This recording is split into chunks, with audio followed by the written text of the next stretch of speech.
Bem-vindos ao Bastidores do Franchising. No programa de hoje a gente vai explorar um pouco mais do que está acontecendo no varejo norte-americano e mundial.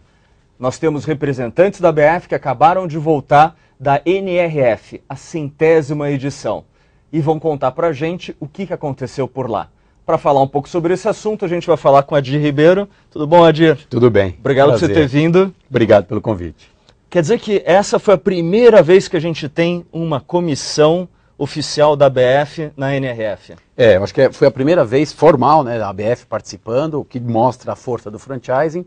Claro que nas outras edições muitos franqueadores já participam. Sempre participam, mas em outros grupos. Conhecimento em outros grupos, mas nesse a gente procurou trazer um pouquinho mais para a essência do franchising, o que dá para a gente aprender com esses caras e o que a gente pode trazer para o nosso país. Adir, a NRF é a referência mundial em varejo, em tecnologia. É sempre esse ponto que começa em janeiro a dizer o que o mundo vai fazer naquele ano, é isso? Debaixo de uns 15 graus negativos, com neve, Nova York, mas eu acho que ele é o ponto principal de instigação, de reflexão, é o principal evento na minha visão. Tem outros eventos na Alemanha, etc., mas às vezes focado mais em montagem de loja, etc. Esse, ele traz muita palestra, muito conteúdo dos principais varejistas no mundo e traz muita análise de cenário. Como é que vai ser o mundo nos próximos 10 anos. E o ponto interessante para mim é que esse ano a comitiva brasileira bateu o recorde.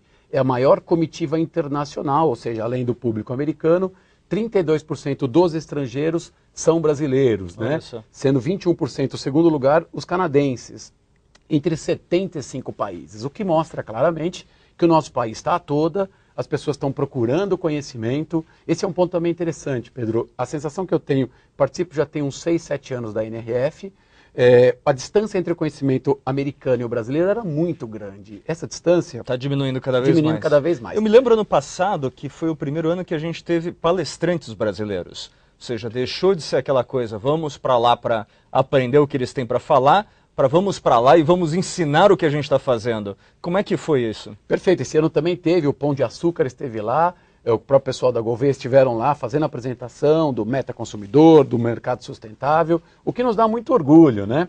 Agora, quando você vê cerca de 700, 800 empresários brasileiros, você fala, poxa, cabe um evento desse aqui no Brasil também, né? É claro que Nova York tem sempre o seu charme, isso é um ponto bastante relevante. Adir, eu lembro que ano passado, em nossa entrevista, você falou que o ponto principal era Customer Centricity, era colocar o cliente no centro de todas as atenções. Algo que para mim eu acho que já devia ter sido feito sempre, né? Há anos. Mas tudo bem, vamos discutir isso.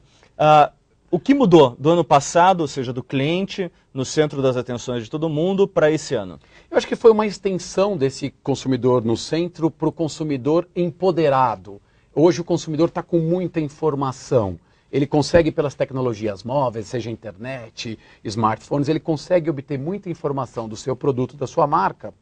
E ele, com essa informação, com esse empoderamento dele, ele exige do varejo novas posturas, novas realidades. Como um ponto, por exemplo, ele não está muito disposto, ele não quer muito que a equipe de vendas venda para ele quer ser servido. Porque ele já tem a informação. A informação de venda ele já tem, né? Já tem, então isso muda a forma que ele se relacionar. Pode entrar e ver quanto custa no Best Buy, quanto custa na CompUSA, ou seja... E a opinião dos consumidores, os ratings, as avaliações, poxa, esse produto é bom, esse produto não é bom, quer dizer, ele já vai munido de informações. Imagina o nosso varejo brasileiro, o que desafio que nós temos pela frente. Acho que esse é o ponto principal, concordo plenamente contigo. Consumidor no centro, eu aprendi em marketing há 20 anos que isso era a essência do negócio, mas hoje o que chama atenção é esse empoderamento. O que levou o grupo do franchising a uma reflexão, até de uma certa, entre aspas, desconstrução do franchising, porque no momento que o consumidor quer comprar do jeito que ele quer,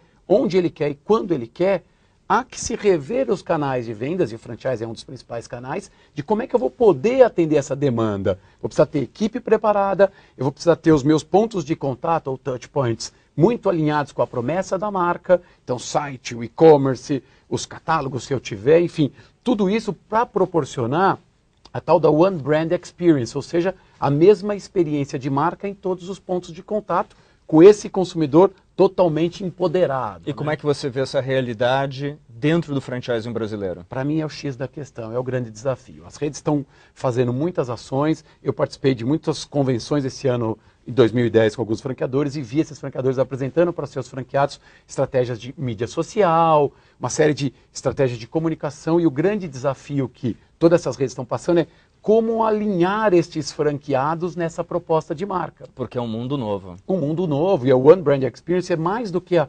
padronização que o franchising preconiza.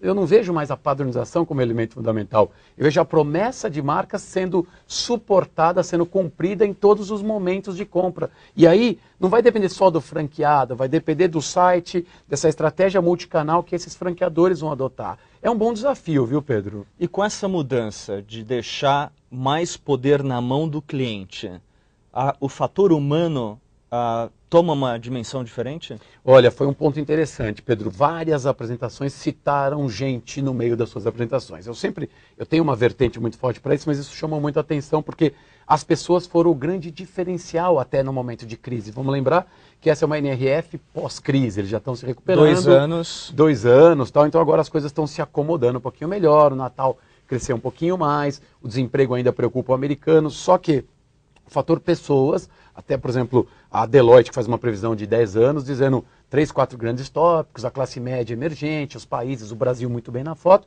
e cuide bem das pessoas porque elas é que vão fazer essa multiplicação. Eu visitei muitas lojas da Apple, como tenho que visitar, tanto como consultor, como comprador, como comprador também, faz parte, né? E aí eu perguntei para os gerentes da Apple, eu falei, vocês ganham comissão na venda? Eu perguntei isso no ano passado e reforcei essa pergunta esse ano. E o gerente me falou em 2 lojas distintas, falou, por que eu tenho que ganhar comissão na venda? Eu falei, mas tua equipe não ganha? Não. Eu falei, mas vocês não são vendedores? Não, não. Nossa missão é ajudar a transformar o lifestyle das pessoas. A gente participa dos resultados da loja. O grande desafio nosso é como é que eu consigo tirar coisas da Apple, que inspiração eu posso ter de uma Apple, para como esse consumidor é empoderado, essa pessoa vai ter que servir e não vender.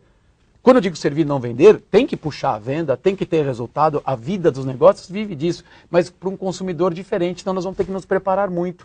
E o elemento fundamental citado em várias situações, claro, a tecnologia e processos são fundamentais, mas o elemento humano, nessa dimensão toda, vai precisar ser preparado para essa nova realidade. Adir, eu me lembro no passado que as redes sociais estavam começando a entrar no radar de todos os varejistas, mas ainda com sinal de interrogação, ou seja, a gente não sabe no que isso vai dar e não tem noção de como é que a gente vai lidar com todo esse monte de gente que está dentro das redes sociais.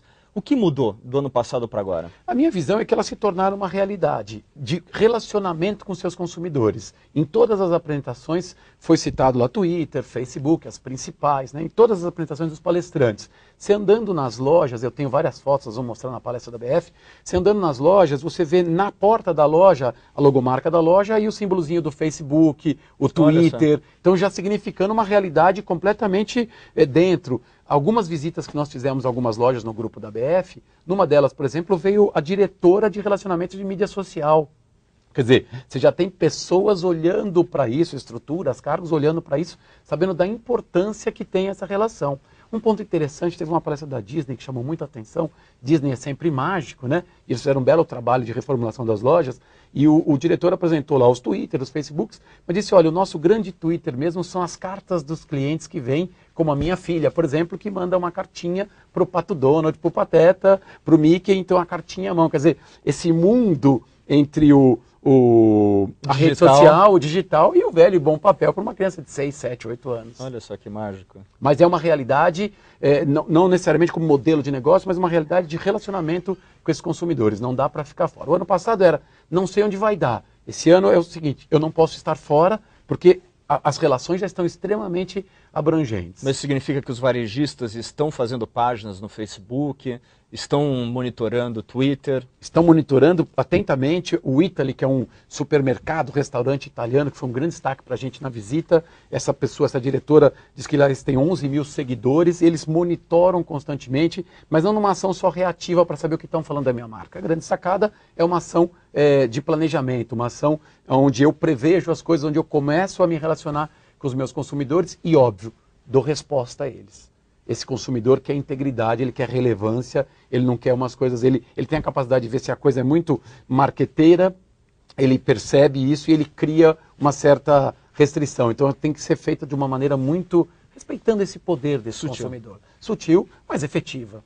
Adir, se você pudesse deixar as dicas para os franqueadores e para os franqueados que estão assistindo o nosso programa, o que eles têm que pensar sobre o varejo, sobre o franchising nessa nova era, a partir desse ano?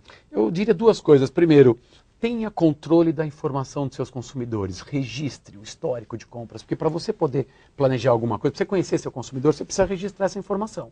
Então esse é um primeiro ponto, eu acho que chama atenção. E o segundo ponto, o presidente da Saks soltou uma mensagem lá, dizendo assim, olha, não podemos desperdiçar uma recessão como essa para nos desenvolver. Para a gente aprender como momentos empresa. De crise são bons para repensar a operação. Exatamente, para voltar para o básico, para o cliente no centro, para 1911. Né? Vamos voltar para 1911 e a gente vai chegar no back to the basics. E aí não podemos desperdiçar uma recessão. Eu acrescentaria nada melhor do que uma recessão dos outros para a gente aprender. Então assim, nós estamos vivendo um momento de otimismo muito grande, o Brasil está bombando, tem desafios de infraestrutura, mas não vamos com esse otimismo deixar de fazer nossas lições de casa, preparar as pessoas, investir em tecnologia, investir em processos e proporcionar esse One Brand Experience para todos os nossos consumidores das redes de franqueadoras. Adir, obrigado por ter vindo. Obrigado a você, Pedro. Espero te ver daqui a um ano na edição, na 100ª... Primeira. 2012. Tá bom, obrigado. Estamos juntos, obrigado pela oportunidade. O Bastidores do Franchising fica por aqui. A gente se vê no próximo programa. Até lá.